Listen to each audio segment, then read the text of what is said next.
My name's Lisa. I never expected to walk into that party and find my whole world spun on its axis. But there I was, standing next to Rachel, hoping for a few laughs and free drinks. All it took was his hey to turn an ordinary night upside down. Rachel, who's that? I nudged her side, eyeing the guy with the easy smile and hands shoved casually into his jeans pockets. Oh, that's James. She half shouted over the music, went to college with him. Real chill guy. You wanna meet him? Sure, I shrugged. New faces meant new stories, but nothing prepared me for the instant connection. James had this way of talking like you were the only person in the room. And those green eyes? They didn't hurt either.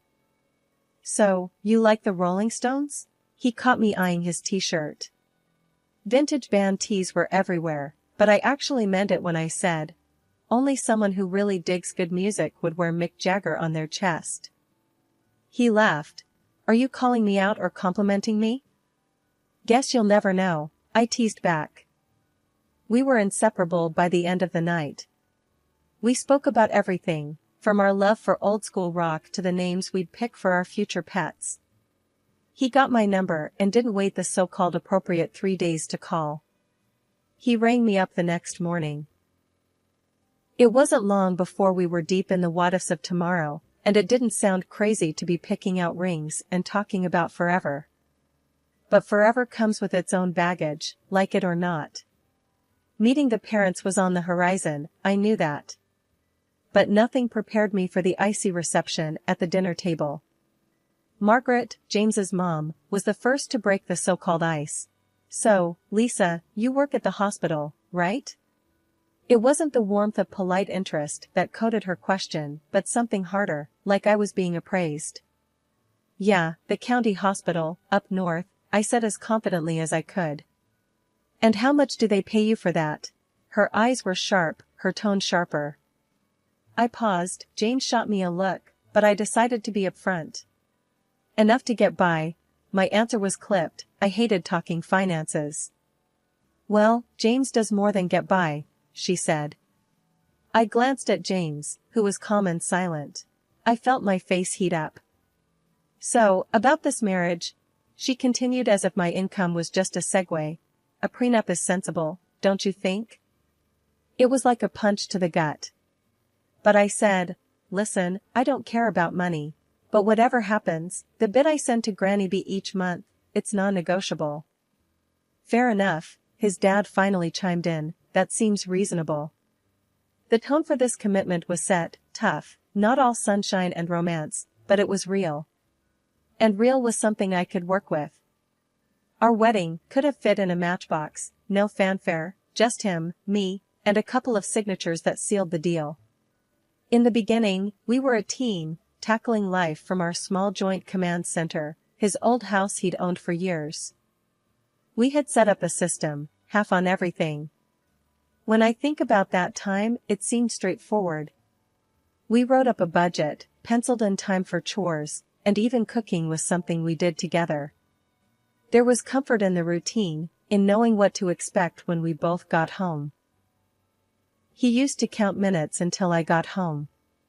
We'd link up in the kitchen, not just for the food, but for those moments, you know. It wasn't just about filling our plates, it was about sharing the day, stirring and tasting, and laughing over a shared bottle of wine. But reality is a tough customer. 4 months down the line, and the teamwork was taking hits. The excuses rolled in. At first, it was just a bad day here and there, a boss on his back or a project running him ragged. "Babe, I'm beat," he'd say, dropping his bag by the door, not picking up the hints of garlic and basil in the air, the sound of something sizzling on the stove. "Gonna crash for a bit. You mind finishing up?" I didn't at first. Everyone's entitled to a bad day, right? But bad days started to string together like some lousy pearl necklace, each excuse shinier than the last. One night, I found him sprawled on the couch, his eyes glued to some game on the TV. The floor was a maze of his work stuff, and the sink was an overstuffed exhibition of dirty dishes. "Honey, the kitchen's blowing up," I said, trying to keep my voice level. You were supposed to handle it tonight. He gave me this quick glance, one of those, just a sec looks before focusing back on the players running across the screen. Yeah, I'll get to it. Just let me watch this play, he muttered, not moving an inch. But the plays went on, one after the other, and the kitchen stayed a mess. The tension was simmering, ready to boil over. Look, I don't need plays, I need a partner, I snapped, surprising myself a bit with the sharp edge in my voice. Chill, all right? It's just dishes, he shot back, his attention still on the game. We clashed like this, more and more. Those simple knots we tied at the mayor's office started to feel like some complex puzzles, impossible to solve. He retreated into his shell, all but locking me out. The split down the middle started to shift, what was meant to be equal began to weigh heavy on my side. Chores piled up, just like his excuses. That shared life we were supposed to be building felt more like a solo gig. 2 weeks of slugging it out on my own and I finally snapped. I never was one to kick up a fuss, but who could live like this? I cornered James as he walked through the door, oblivious with his headphones on. James, I blurted out, unable to hide the annoyance in my tone. What happened to sharing the load? He looked at me like I'd sprouted a second head, pulling off his headphones. What are you on about, Lisa? He asked, genuinely confused or a damn good actor. I spent nearly an hour scraping your dried-up yogurt off the coffee table this morning. It's like living with a toddler. He just shrugged. That bloody shrug, like he didn't have a care in the world. Chill out, will you? It's just a bit of mess. A bit of mess, he called it. So, I left his mess, stopped picking up his dirty socks, stopped doing his laundry. Petty? Sure, but I was at breaking point. Of course, that's when Margaret, his mother, decided to pop in unannounced. The perfect storm. Look at this place, she said, her nose crinkled as if she'd just found a rotten egg under her seat. I tried to keep cool, offered her a cup of tea, but she was on the warpath. James, this is no way for a man to live, she said sternly, eyes fixed on me. I didn't raise you to be living in a pigsty.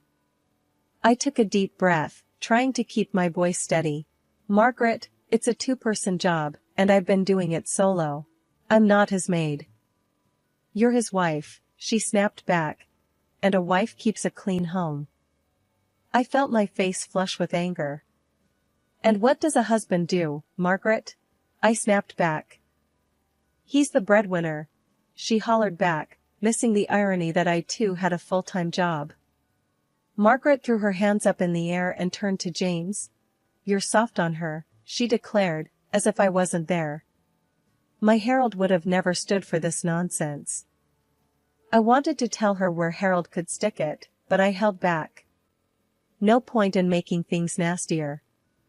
Margaret stormed out, slamming the door with such force, the family photos rattled against the wall. Now it was just me and James, standing in the rubble of our domestic battlefield. So James got knocked down a notch at work. He came home that day, dumped his keys like they were made of lead. They're cutting back, he said, the words hung heavy in the air. I'm off the management track. Just like that, he decides he's not gonna help with the bills no more. Suddenly, it's all on me. I was smacking pots and pans like they owed me money. The noise must have finally got to him. Why are you making such a racket? He asked, picking at his beer label. Because someone's gotta pay for those beers, I snapped. And keep this place looking half decent. What came next was like a round in the ring. You expect me to chip in after a day like today? He shot back. Yeah, James, I said, not backing down an inch. Because I had a cakewalk of a day, right? He didn't have a comeback for that. Just took another swig. We had a deal. We share this, remember? I said. James sat there, TV blaring, as if I wasn't even there. A deal doesn't hold when things go south, he said, not even looking at me. I stood in front of the screen. So, what? I'm supposed to just smile and nod and keep the house like some 1950s sitcom mom? He just glared at me then, no love there, only irritation. You wanted a partnership, here it is. This is life, deal with it. The words hung there, thick and toxic. His ignoring the problem wasn't going to make it vanish. We're supposed to be in this together. And that means not ditching out when it gets tough. I didn't ditch out. The job did. I wanted to shout, to yell, to make him see sense, but I knew it wouldn't get through. Instead, I let out a cold, hard laugh. Good, and I'll do what?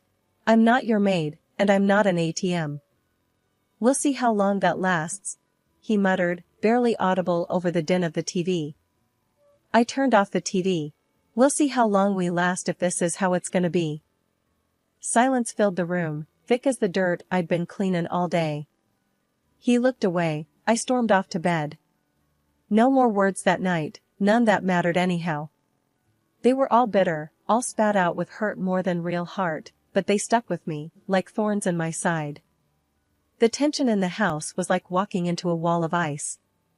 Barely a word was passed between us without a sharp edge. James had taken to eating his meals alone, meals that Margaret dropped off with a thud at our door. I could hear the plastic containers hitting the wood, like the gavel of a judge passing sentence. So, what are we having tonight? I asked, poker-faced, as James marched past me, Margaret's cooking in hand. Does it matter? He barely glanced my way. It's not like you're eating. It was true. I didn't have the stomach for food, not for what was in those containers. It was more than lasagna or stew, it was a heavy dose of rejection, served up by Margaret, and it had seeped into every room of the house. Then Granny B called. Cheerful and active, I could almost smell her lavender perfume through the phone. A visit from Granny could turn a place upside down, and that's what I sorely needed. A gust of fresh air. I'm packing my bags, baby girl, she chuckled, but I heard the steel underneath. A will that had gotten her through tougher times than this. I need to see your life. I broached the subject over dinner, a silent affair, with the clinking of cutlery replacing conversation. Granny B wants to visit, I said, dropping the bomb without preamble. James paused mid-chew, his eyes hardening. Here? Stay with us? I nodded, gripping my fork like a lifeline. He shook his head, speaking with his mouth full like he suddenly forgot manners existed. No chance. Margaret wouldn't like it. Since when do we schedule our life around your mother? The boldness of my words surprised even me. Margaret's voice sliced through from the doorway. Since it's our house, girl. You just live here. The unfairness of it choked me like a noose. Your son and I are supposed to be building a life together, Margaret. She snorted. A life? You call this a life? Look at you two. I bring him food because someone needs to take care of my boy.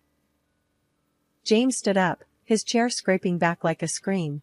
And that's how it's gonna be. No visits. No changes. It's settled. I looked between them, the mother and son, and I felt it, the outsider tag slapping against my chest. It's settled, because you say so? What about what I want, what I need? You need to understand that things are the way they are, James shot back, red, flushing his cheeks. My house, my rules. The ache spread from my heart to my fingertips, but I squared my shoulders. It's also my home, James. Or at least it's supposed to be. James had no answer, just the hard line of his jaw telling me the conversation was over. But nothing was settled. Granny B would come, somehow, I'd make sure of it. For the first time, I wanted the battleground. If they wouldn't budge, neither would I. There was fight in me yet, and the freeze in the house would need my fire to thaw it, whether they liked it or not. For the third month in a row, James did not contribute his share to our family budget. I was carrying everything, the house, the groceries, and even his damn beer. We had a fight. That fight had been the last straw. James and I stood, facing each other, our words sharp enough to slice through steel. The room felt smaller as the tension grew, air thick with resentments saved up from months of silent battles and unspoken words. "I don't want you as my wife," James said, his voice dripping with that finality I knew was the end of everything. It didn't come out as a shout. That might have been better, a shout I could have responded to with fury. Instead, it was a low hiss, a deflating tire's last breath, leaving behind silence that echoed louder than any scream. I gathered what was left of my dignity.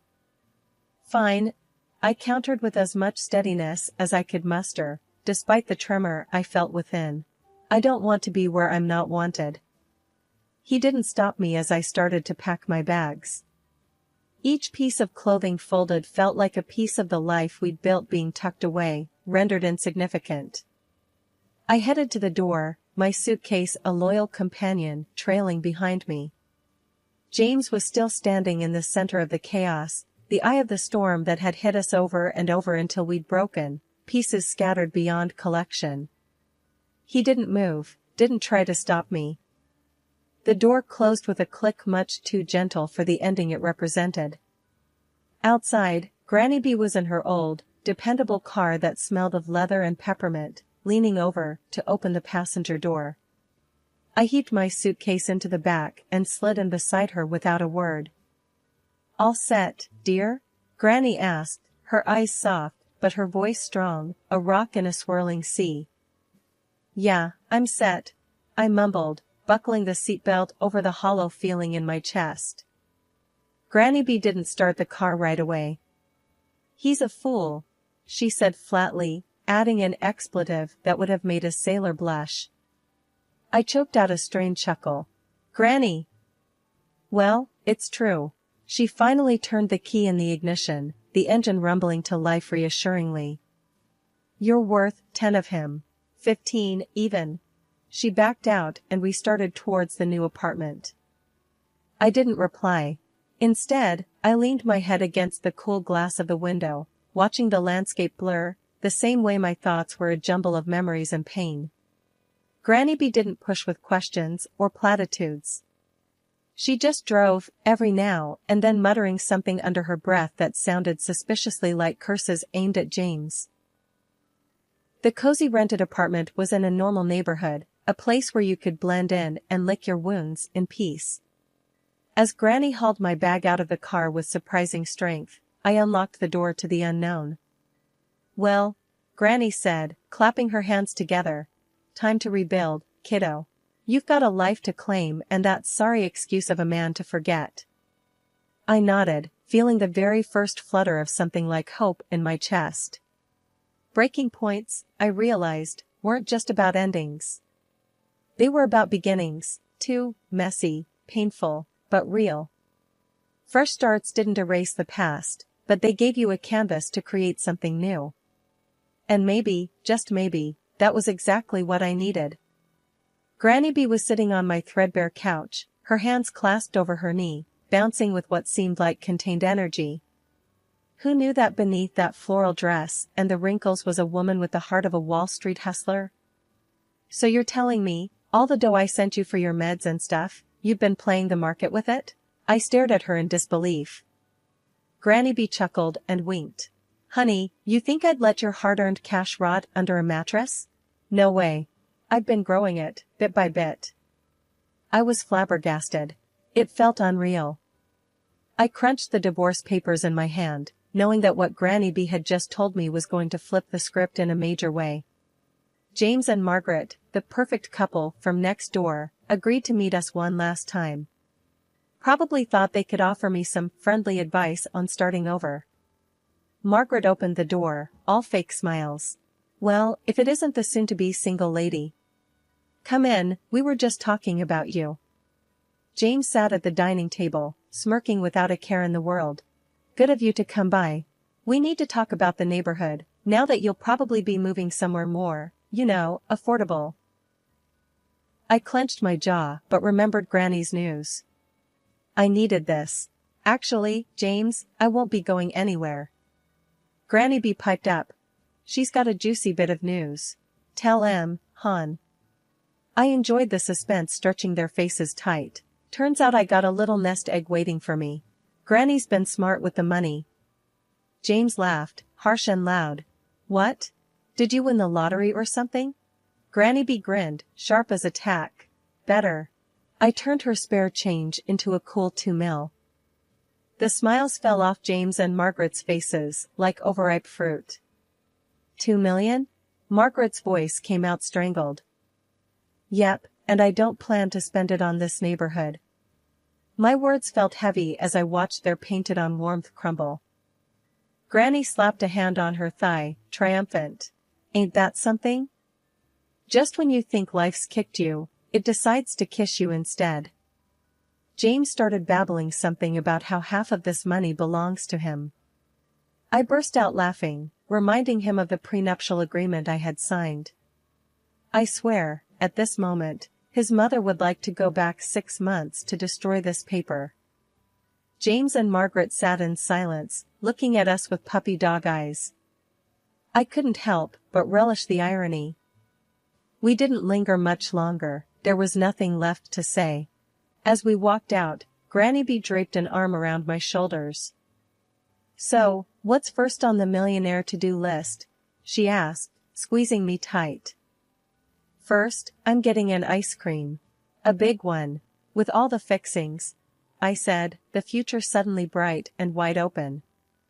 Granny let out a hearty laugh, the sound mingling with the promise of an unseen fortune, now seen, and closer than ever. The phone rang again.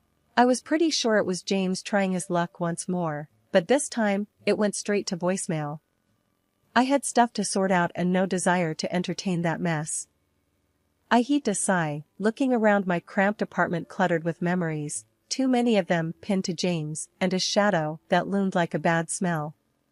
Grandma, with her sharp eyes and a no-nonsense attitude, was right as rain. Why do you even keep that thing on? Grandma gestured at the phone with a scoff, busy shuffling through a pile of real estate listings. Shrugged, I tossed the phone on the couch. Guess I'm too soft. Squishy as overripe tomato, she snorted. We need to get movin'. I don't want James or his mama knockin' on our door, trying to weasel back into our lives when we've barely shucked 'em off.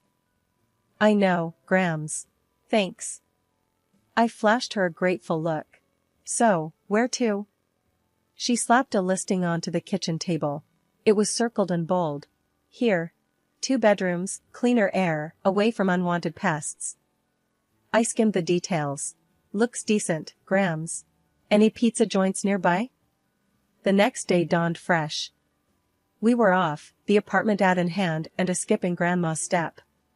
The listing agent met us at the property, all smiles and slicked back hair, reeking of too much aftershave. Welcome, ladies. He extended his hand right at Grandma. She eyed it like it was a dead fish, but shook it all the same. Cut to the chase, hotshot. We're not here for pleasantries. I bit back a laugh as the agent's smile twitched. Of course, of course. He quickly unlocked the door. This way, please. The place was a gem compared to where we were. Good light, clean floors, and the air didn't hold any of James' cologne.